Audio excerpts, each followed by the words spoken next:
Let's just try this again. There is an episode of Black Mirror called White Christmas. That fantastic episode, but I think the twist in it will help you to understand what is happening. Because I know what you're thinking. Everything's so different. We're not in the same spot, and clearly I don't seem like my typical self, but that will all, I'm telling you, all of it will make sense by the end.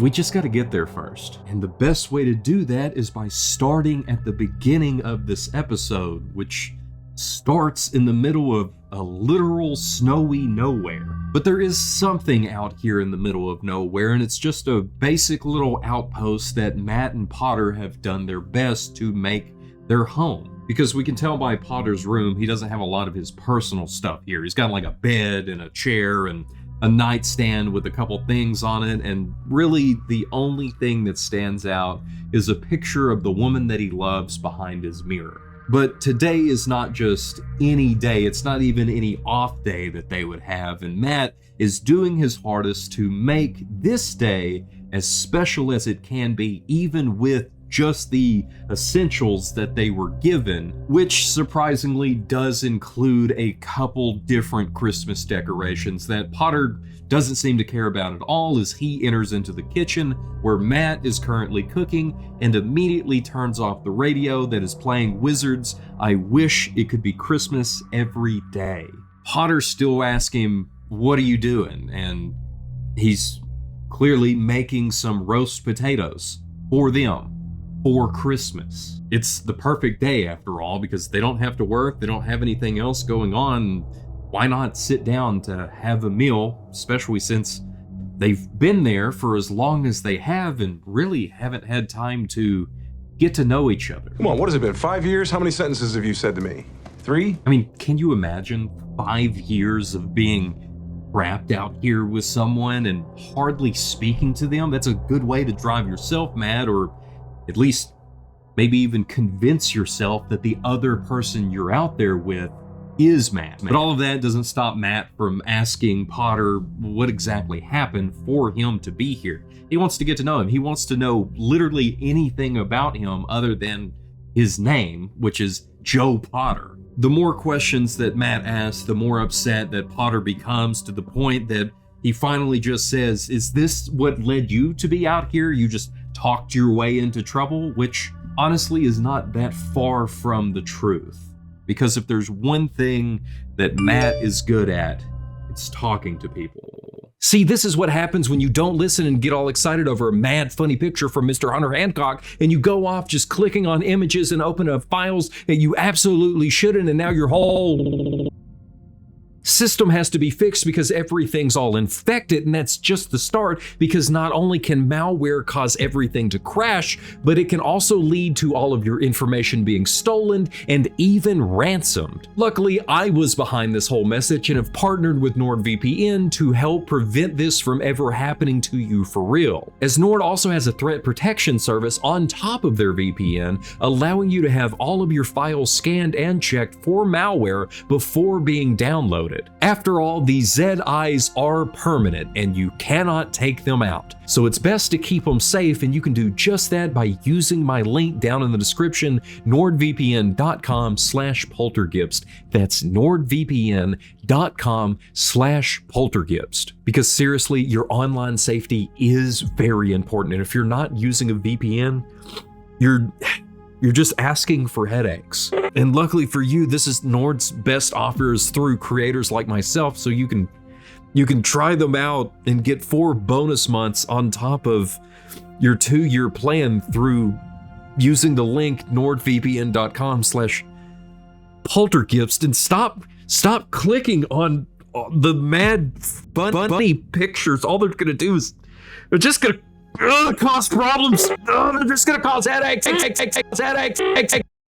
Hello, are you back now? That was It was weird. You just sort of zoned out on me. I don't know what's going on there, but I'm trying to explain everything that's going on here, which is also by explaining what Matt is currently explaining that led him to being there by doing a side gig of his and offering in the field assistance to men so they are able to pick up some dates, a lot like Hitch. You coach dorks whilst they crew singles bars. Now, Matt wouldn't sum it up that way because they would often avoid such sad places, and during this time of year, he always found that the best spot for them to go was to office Christmas parties. Now, the way all of it worked is the guy getting assistance, which is Harry in this instance, would sync his Zed eyes up with Matt's computer so Matt would be able to literally see everything that Harry sees. But not just that, he would also be able to speak with him without anyone else hearing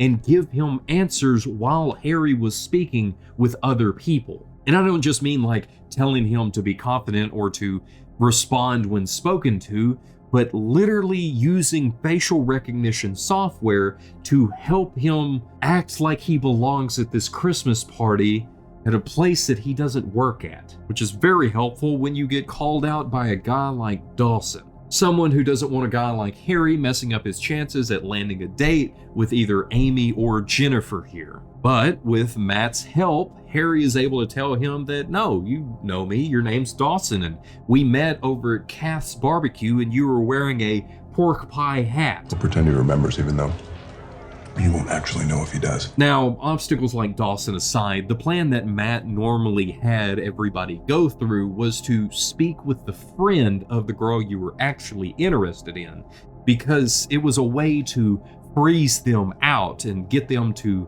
lean in. You want them to be wanted, so then when you switch over to them, they're already wanting you back, which I honestly have no idea if this works. I have been with my own wife for 15 years, so maybe this is a good plan? No idea. And from this example with Harry, it doesn't work. Harry does everything right, but Jennifer just doesn't care. And in the words of Matt, she is an outsider and felt completely fine being ignored, which to me just sounds more like an introvert whose battery was completely run down from being at a Christmas party. But it's her slipping away from the conversation that causes Harry to have to come up with a new plan. First thing is he has to get away from Amy, and he just tells her, hey, I gotta go to the bathroom, keep this party going, I'll see you around. And he heads off to the bathroom, and this is when we find out something small but interesting about Matt, because Harry was telling the truth about needing to go to the bathroom, but when he gets there, he feels uncomfortable with Harry watching, to which Potter wonders if Harry was okay with Matt streaming all of this and being there watching everything that happened, and he just tells him, yeah, I mean, he was fine with it. After all, it was just me watching.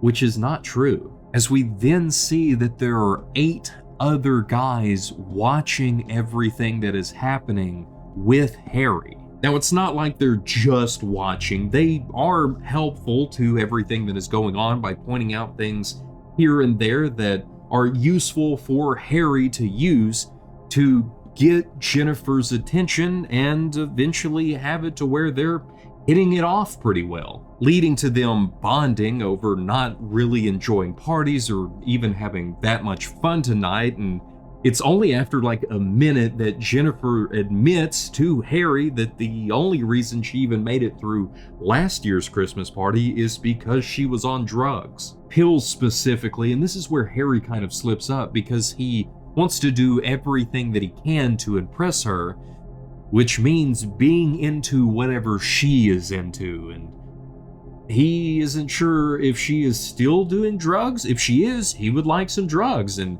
luckily Jennifer flat out tells him, I don't take them anymore. because she knows that all of that stuff in her system isn't good for her, and Matt knows that This place that they're in is far too public, and the only way for them to get to be a little closer is to go somewhere and talk that is more private. Since the next part of his plan is to get that person to feel important, and the easiest way to do that is simply by listening. Because we all know how awful it is whenever you begin to open up to someone and you realize that they're not paying attention and just waiting for their turn to speak. It still hurts, but if you're here, I have you for just a moment, but I just want to make sure that you're subscribed to the channel. I never think to ask. I just do that for me. Full attention.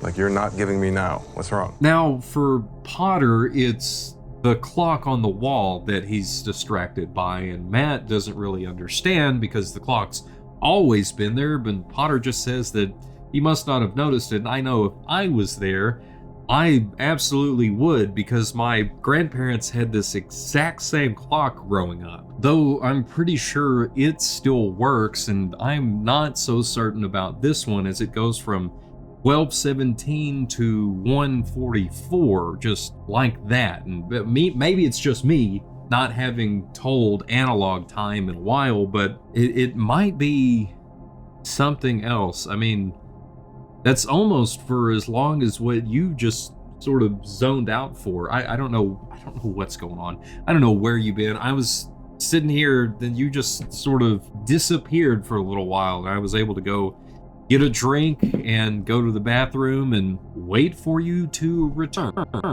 And since you have, we can also return back to Harry and Jennifer, who have found their way to a little side storage room to sit down and have a chat. And it's here that Matt finds a problem, as all of Jennifer's online profiles are private, which leads Harry to actually asking her how long she has worked here, and it's been 3 years, so she's had to suffer through 3 Christmas parties, and this one's actually going to be her last because she plans on leaving. She's just really nervous about it. But Harry can empathize with her, and he sums up her problem just like that of jumping into a pool. You know it's going to be cold when you first get in there, but after a moment you adjust and everything's just fine. The issue is changing from being on land to being in the water. That changing of states is where it is difficult, but it can't hurt you because you're just going from one state to another. The real fear of everything comes in when you're trying to make the jump. You have all of these voices in your head, with half of them telling you not to do it and the other half telling you to do it. Which one do you listen to? The do-its. Harry does seem really good at this, and even Matt congratulates him, as he said everything almost word for word. But Jennifer's on board, and she says that he's right, and she does need to make that move. And then they toast to changing states. And it's this toast that causes her to spill her drink onto Harry, which Harry's fine with because it's not a big deal, and he offers to go get her another drink, but she says that she needs a moment because she needs to think, and then gets up and heads to the bathroom. Now, Potter's probably a lot like you right now, and not really impressed. He's just heard this big long explanation of how Matt made one guy meet one girl and they hit it off, and that's great. But the story isn't done yet. Even though it could have been if everyone would have listened to Harry, because he's not really sure how he feels about everyone else being there helping him with Jennifer. Because honestly, to him, it feels like he's cheating. He's not doing this alone. And he also isn't alone in the room, because Jennifer has returned and is now watching him from a distance talk to himself about all the other people that are in his head that are also talking to him and watching everything that he does. This still doesn't stop her from inviting Harry back to her house. She went and thought about it and wants to do this. She wants to listen to those voices in her head that told her to do it, and she's going to as a way to thank him. And after just a moment of hesitation at what this could mean, Harry says yes. Did you carry on watching through his eyes? Matt is clearly offended at this question and asks Potter what kind of guy that he thinks he is, and Potter tells him clearly, I don't know, and Matt clarifies for him, telling him that no, his job was done. He didn't continue watching, even though that's exactly what him and all of the other guys did. But it's not just that they continued, it's that was the whole point of all of them being there to begin with. And it's as Jennifer sends Harry to the bedroom and goes to get them some drinks that Harry begins telling every one of them how uncomfortable he is with this entire situation because of how fast everything is happening. But then all of them call him out for being completely fine with watching one of the others in this exact same situation not even that long ago. Their argument is cut off by Jennifer returning with the drinks, as she then tells Harry to sit down on the bed, straddles him, and makes him drink. And all the other guys that are there watching, they're ecstatic. This is what they signed up for. They're as happy as can be. But it's when Harry begins to cough that Matt realizes something is off here. And it's the talk from Jennifer about the voices that she hears in her head that fully tells everyone that this is a very bad situation. And the drink that she gave to Harry is just one big screw you to them, because now they will finally be silent. They won't be like when she was taking the pills to where the voices were just dulled. They will finally now be free and no longer hear them at all, because she knows that Harry is just like her. I know you hear them too.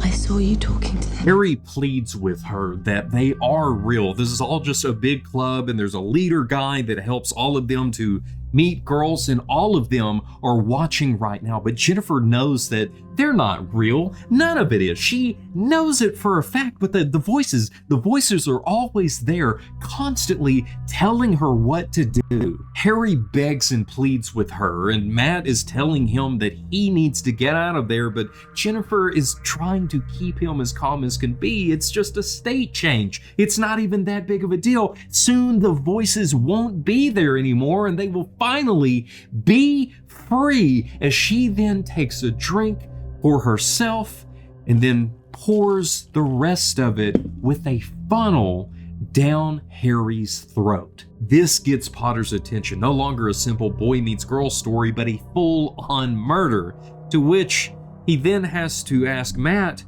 when he found out about this, since of course he wasn't watching when it happened. He claims that he saw it on a newscast, but we know the truth, and we get to see what happened after, as Matt then tells everyone to delete and burn everything that they have. As he pulls out all of his stuff, throws it into a trash can, covers it in lighter fluid, and then makes his way downstairs to go and burn it in the backyard. But along the way, he trips over one of his kids' toys and gets the attention of his wife.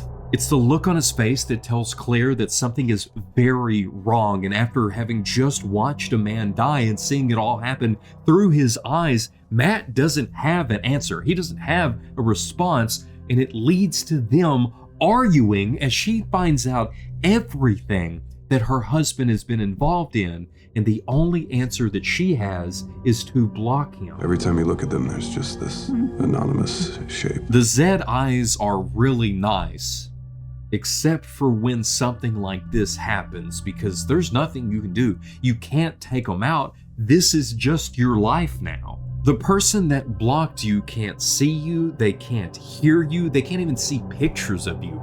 Everything about you is just completely separated from them, and they have to be the one to turn it off. But on the bright side of everything, the food is ready, as Matt makes both of them plates, lays them out, pours the gravy, tops their glasses off, and it's after giving a toast that he explains that Claire took their daughter Mel and left, leaving the block on the whole time. which is what led him to coming all the way out there, as everything that he had was just one big reminder of them. I didn't want to be surrounded by reminders.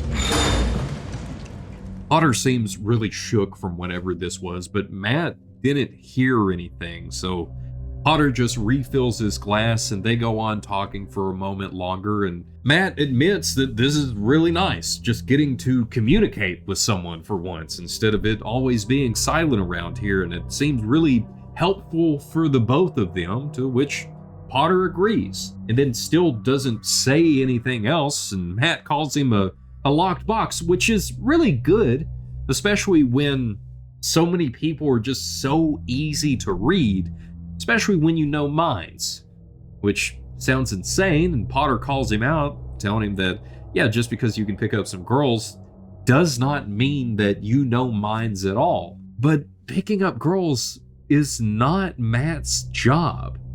That was just a hobby of his. Matt's real job was something completely different, as they then have a little guessing game that Potter doesn't care for, and Matt begins to explain what he did before they got there. Now it's here that we pick up with Greta, and for some reason we hear all of her thoughts. I mean, everything from the way that she likes her toast, to being worried about if she should ask this nurse to get her some different toast because it's not quite the way she wants it, to worries about this other nurse not being quite old enough to do her job, to worries about everything in between, and even more so when they give her the gas, knock her out, and she realizes that she's still awake as the operation begins, and she is extracted and placed into a It's here that Matt then shows up in her home to explain to her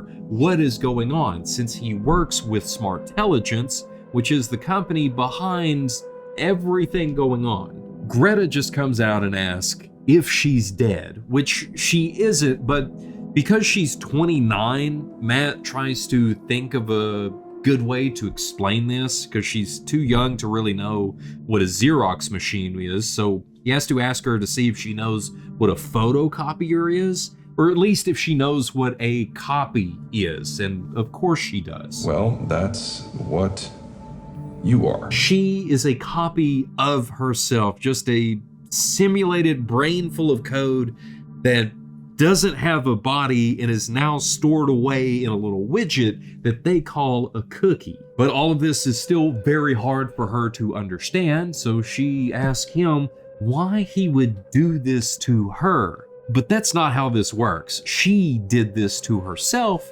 and the real version of her is actually paying for this service. See, the way that it works is they place a little device just under the skin up here close to the temple, and then it stays there for about a week, basically shadowing everything that the person this is being done to is doing, learning everything it needs to about that person, to which then, after it gets all of the information it needs, it's removed and placed into a cookie there in the home to run everything, from controlling the AC and the lights, to ordering groceries, to even making toast. And to help the one that's in the cookie to be able to adjust to their new life, they sometimes give them a simulated body, which you should understand. I mean, you've got one, and that's why you can't do anything like blow on my face or reach out and touch me or even respond for that matter. I mean, it's just like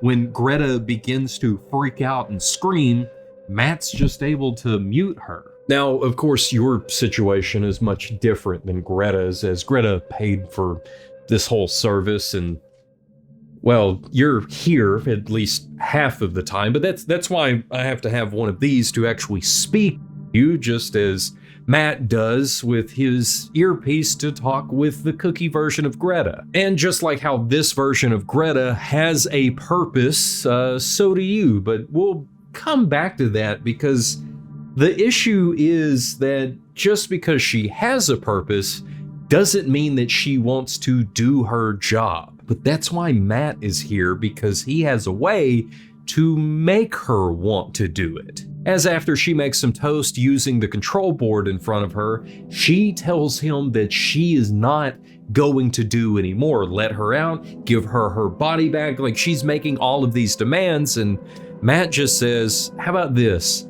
You don't have to do anything for 3 weeks. And with the simple turn of a dial on a little control board that he has, a few seconds goes by, he eats some of the toast that she made, and 3 full weeks passes for her within the cookie. It's not just that she had nothing to do, it's that there is nothing that can be done. She doesn't need to eat, she doesn't need to sleep. There's nothing in this blank white room. There's just nothing at all. So for 3 full weeks, she just sat there and waited for him to return. And when he does, he asks if she is ready to go to work. She says no, let her out of here, let her have her body back, and instead, he gives her 6 months. See, the trick of it lay in breaking them without letting them snap completely. Too much time and the mind just completely breaks, and then they're not good for anyone. And I just wonder, how many times has Matt seen that happen? We're not sure, but we know it didn't happen this time, as when he stops it after 6 months, Greta is begging for something to do, for anything to do, and she is ready and willing to go to work just in time as the real Greta makes her way down the stairs. As the real Greta then asks if everything is all set up, and Matt tells her that it is, as he then begins one of his classic stories that he always taught to the guys that he helped, about a man riding a horse shirtless down the street. Then we get to see the life of this cookie version of Greta and how she just gets to control the entire house and everything in the real Greta's life, ensuring that everything is exactly the way that she would want it. And Potter calls all of this slavery and barbaric, but Matt reminds him that she's not real, so it's definitely not barbaric, but he's more surprised at the fact that this is Potter's reaction, because most people would say, she's just code. What does it matter? It's not a big deal, but Potter is empathetic, and that makes him a good, kind man. But Potter disagrees, and it's clear that something heavy is really weighing on him, and Matt understands. He tells him that it's just them there. They can talk. He can open up. He doesn't have to hold on to whatever is going on with him, and he begins to pick it apart. Maybe it was his family, wife, girlfriend. Dad never liked me. He never liked me. Now it's here that we finally get the full story of what landed Potter all the way out here, and the story behind the photo of the woman by his mirror, Beth. And we actually get to see the memory of when he took the photo of Beth outside of her dad's house, as well as them singing karaoke together, and that's when we finally hear that his first name is Joe. And there's also something interesting that happens when Beth gets up to sing at karaoke, because she sings "Anyone Who Knows What Love Is Will Understand," which is the same song that Abby sings in 15 Million Merits from season 1, episode 2 of Black Mirror. Where in that episode, there is a TV show called Hot Shots that everybody is trying to get onto, and it's that same TV show that actually shows up here in a little bit when Joe is flipping through channels.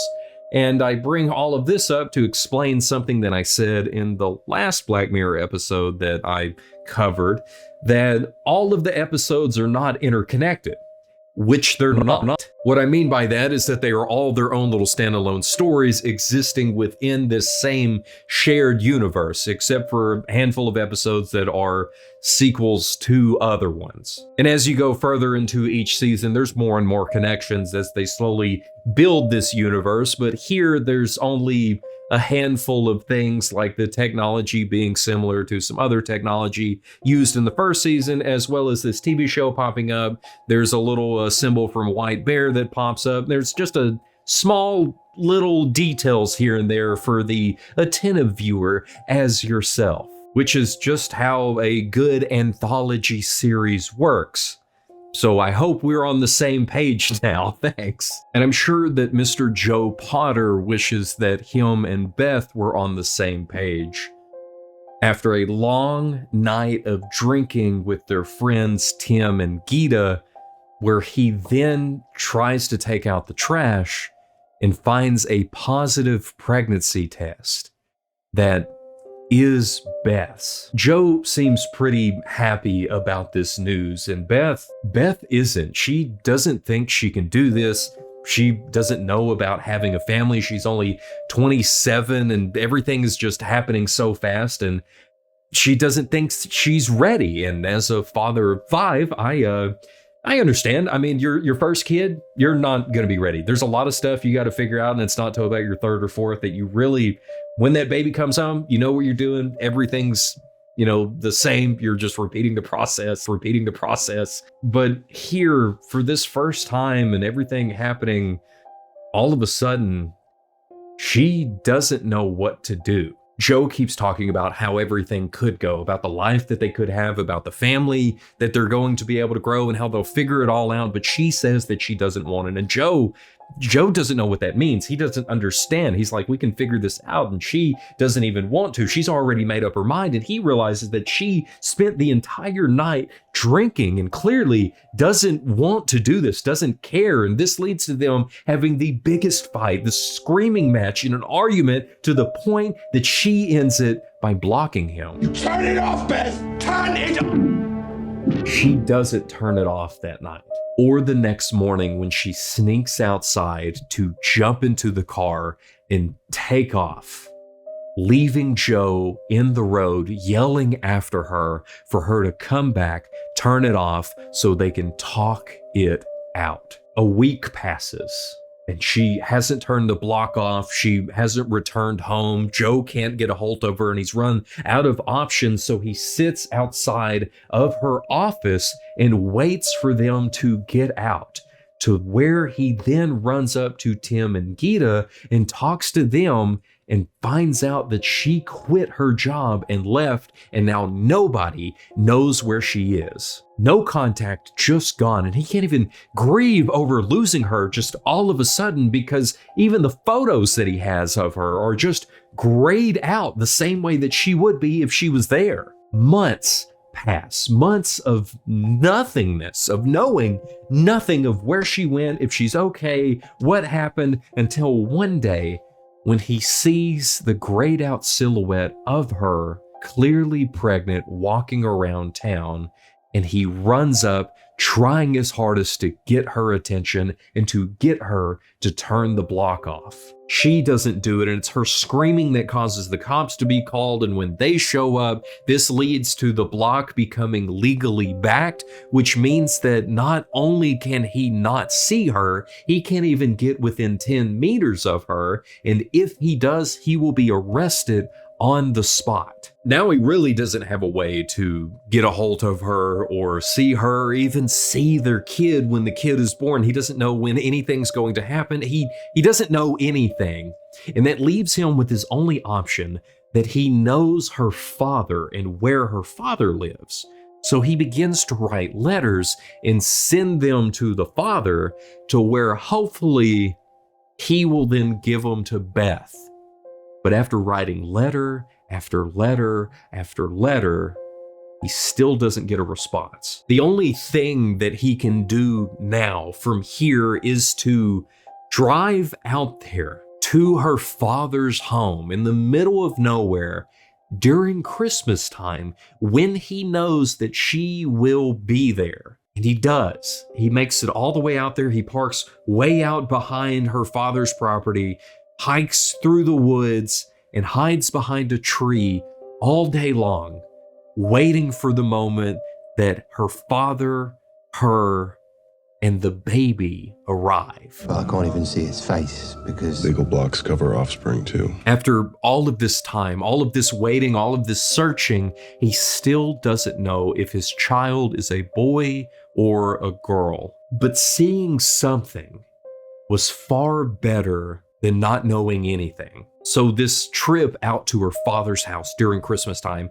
became an annual thing that he did. It was how he got to see the child and take photos and to watch everyone grow up, until one year he realized that it wasn't enough. He had to do something a little more, even if it's just something small. So he leaves just this dumb little rabbit toy out there for the child to find. And it's this year that he realizes that he has a daughter. And with such a big moment, Matt asked him if the next year he left something even bigger, or what his plan was to one up this moment. But before the next year arrived, something happened. Just one random night of flipping through different TV shows, Matt comes across a news report about a train wreck that killed 26 people. And there she was. The block died with her. And now, after so long, he can finally see her face again. And he realizes that he'll never get to see it in person again. But the silver lining of all of this is that at least now he can see what his daughter looks like. And since it was almost Christmas time, he went out and he bought a snow globe for her, and he made the trip up to Beth's father's house. But instead of parking way off in the woods and hiking over to his house, he pulls right up in the driveway, where when he gets out, he sees that his daughter is playing in the front yard. No longer a silhouette, now there, now real, just right there. All he has to do is walk up, say hi, and finally look his daughter in the eye. Hello, darling. In a daze, Joe stumbles his way inside, following after the girl and remembering back to all of the moments where Beth and Tim seemed to be just a little too close. And he's even hearing that same karaoke song being played back, realizing that she wasn't even singing to him. Instead, that entire time, she was singing to Tim. The one that they worked together. There's so many little things that he said that just seemed like normal coworker talk, but he realizes that it wasn't. And he doesn't know what to do with this information. He doesn't know how to process what is going on as he stands there just outside the kitchen, and Beth's father sees May and he asks her if she needs a drink, and then sees Joe and tells him that Beth is dead and that there is nothing for him here. All Joe can think is one thing, and it is the same thing that he has thought for years now. Where is my daughter? All Joe wants is to see his daughter. He wants to be able to hold his daughter, the one that he has been thinking about and coming out here and seeing just the silhouette of year after year, and that he realized that he actually had last year, the one that he bought this snow globe for, the one that he is missing, and the one that led to him and Beth having the argument in the first place because she didn't want it. And now he's here, wondering so bad where she is. Beth's father sends May upstairs, telling Joe that this is Beth's daughter. You weren't here. You don't know what she went through, everything that she had to leave behind. You have no idea. Even the letters that you sent didn't make it to her because of how hard it was going to be on her. None of that matters now. Beth is gone, and the only thing that Joe wants is to see his daughter. You have no daughter here!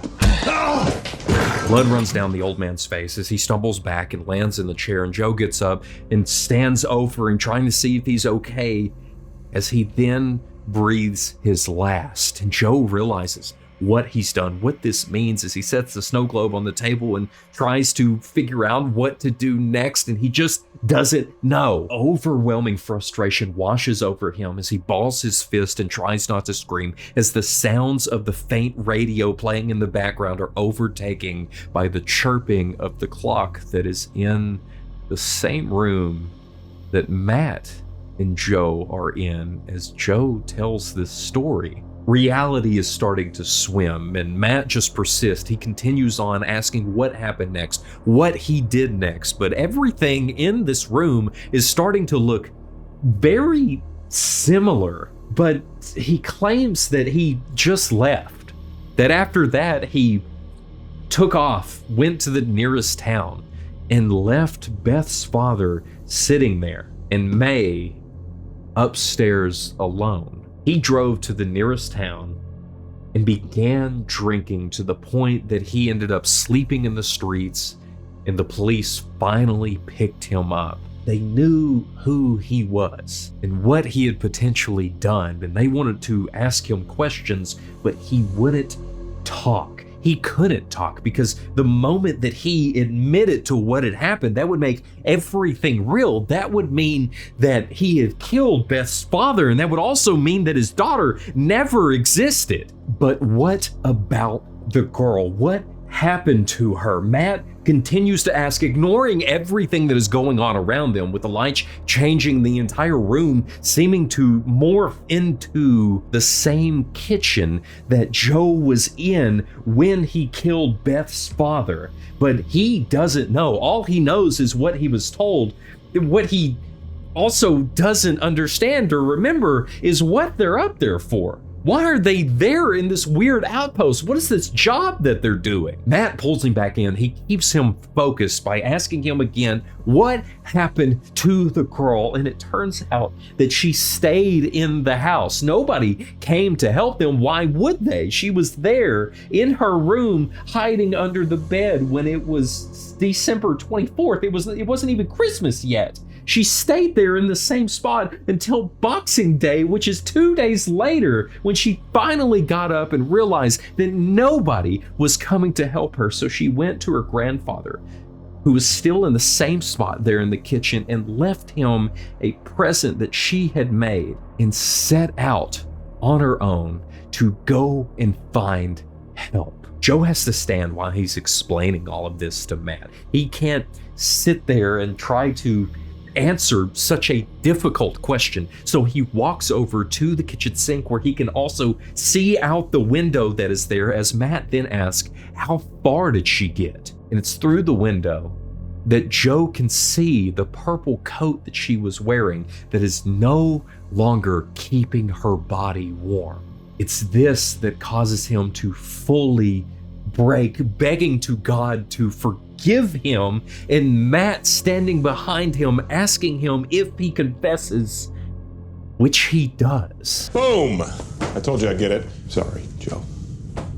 And just like that, Joe is all alone here in this kitchen, as we then see Matt coming up out of this machine that allows him to enter into the cookie. All of the police and detectives sitting around watching what just happened with Matt, with many of them being both impressed and upset because they spent 2 full days of interrogating Joe to get nothing. And Matt comes in for 70 minutes and gets this full confession out of him. Well, not quite, since he was able to tweak the time that was in there with Joe to where Joe believed that 5 full years had passed within this cabin trapped with Matt. Officer Holder gets up, tells Matt to wait, and then goes to talk to Joe, who is currently sitting in a cell down the hallway, as she walks over and tells him the news that it doesn't matter if he talks or not, they've already got the full confession with all of the details out of him, while he sat right there in silence, trying his hardest to deny his reality.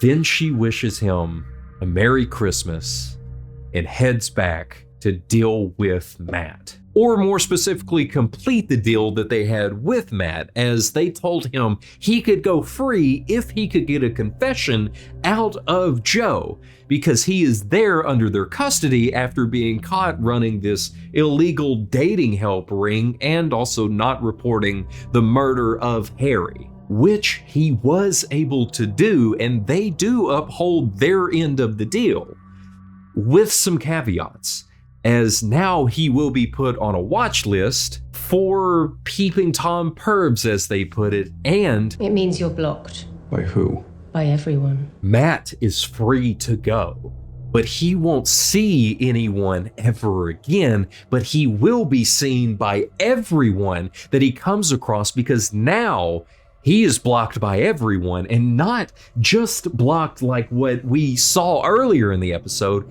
He is not a gray silhouette, he is a bright red one, which tells everyone that they need to stay away and keep their kids away. And while Matt's fate is really bad, the version of Joe that we have spent all of this time with, his fate is so much worse, because it doesn't just end with Matt leaving him behind in this kitchen where he gets to re-experience what he had done by even seeing the body of the little girl outside of the window every single time that he looks. But he also gets to listen to the same song that was playing when it all happened, which is Wizards, I Wish It Could Be Christmas Every Day. And it will be.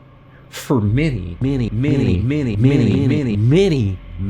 days. It will be Christmas for Joe as one of the officers sits down and messes with the time on the cookie and sets it to where 1,000 years passes a minute for him. And we can already see that over 200,000 days have passed with him trapped in this room with this song playing, with the body of May outside, and with him losing his mind in here on repeat for who knows how long. Because as Officer Holder comes back in and sees that this is being done, she says to leave it until they get back after Christmas. Meaning that for every one day that passes for us, 1,444,000 years passes for Joe, trapped in that room. And there is nothing that he can do to change the room at all. With the song playing through the radio that is there on the counter, he can grab it and smash it on the ground. It doesn't make any difference. It's going to just reset and continue playing this song on loop until he is heard I Wish It Could Be Christmas Every Day 154,462,040,816 times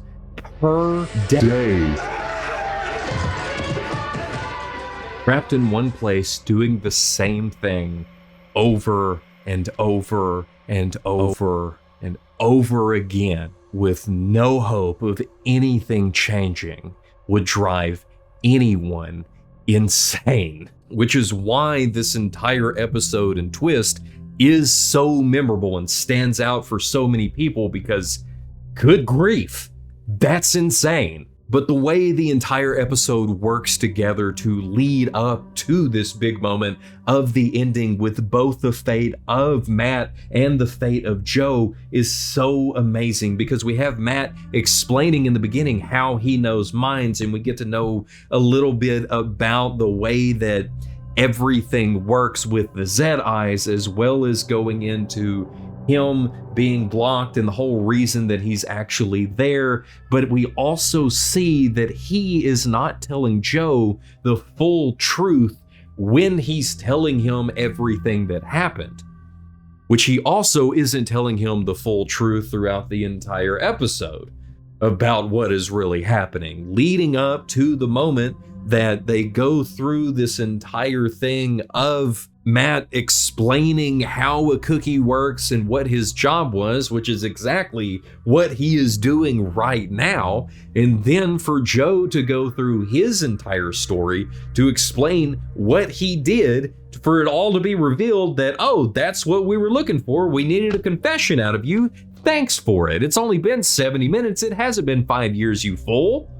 And now you get sentenced to over 1 million years of just being here. The way the twist works with the story is perfect. The way that the predictability of the episode with all of the little things being mentioned here and there throughout it is also perfect, especially like with the clock. That one's pretty obvious, and that's one of the few things that is. There's so many little lines that I picked up on later that made this even more enjoyable on a second and third watch. Come on, what has it been, 5 years? How many sentences have you said to me? 3? Which is why the satisfaction of this episode is also perfect, and probably why it's the highest rated episode of the series on IMDb. But we have seen better acting before on our search for the greatest twist in all of horror. Don't get me wrong, the acting in this is amazing. John Hamm and Rafe Spall do amazing throughout this entire thing, but it is not the absolute best ever. This here I would give a 95.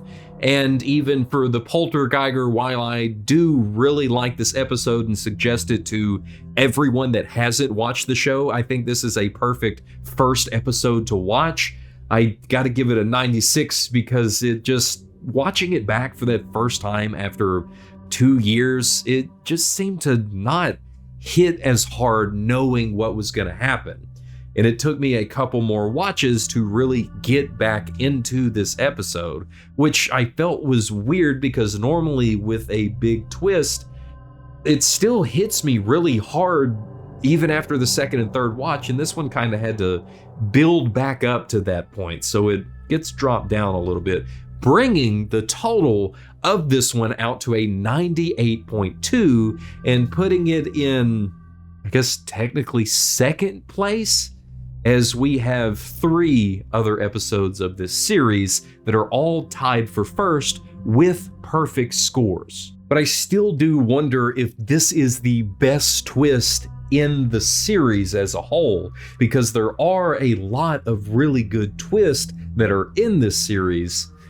So you're gonna have to let me know exactly which ones that we need to cover throughout the rest of this series, but that would mean that you need to speak, and I still don't know what your problem is. We have done this, I don't know how many times, thousands of times we've gone through the same thing, and yet you haven't said a word. I don't have a mute button anywhere. It's just me here, and it's been just me here for so long. The amount of hours that I have been here by myself trying to talk to you, but you won't respond. I don't understand it. I went through, of course, and took just a piece of you when I was sent out here. Maybe that's the problem.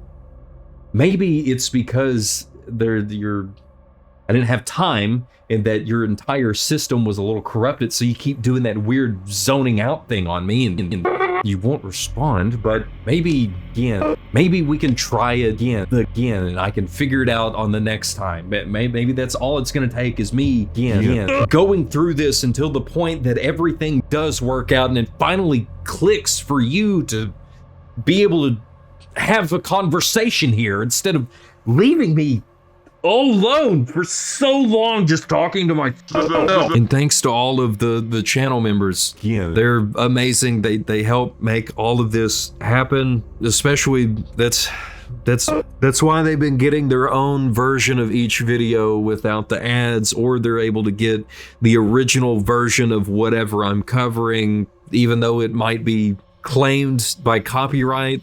It's still the original version, like with the last one. But just thanks to all the channel members, and of course thanks to you for being here and watching all the way to this point. That's amazing. Oh, just make it stop. Make it stop. So I took you without your permission.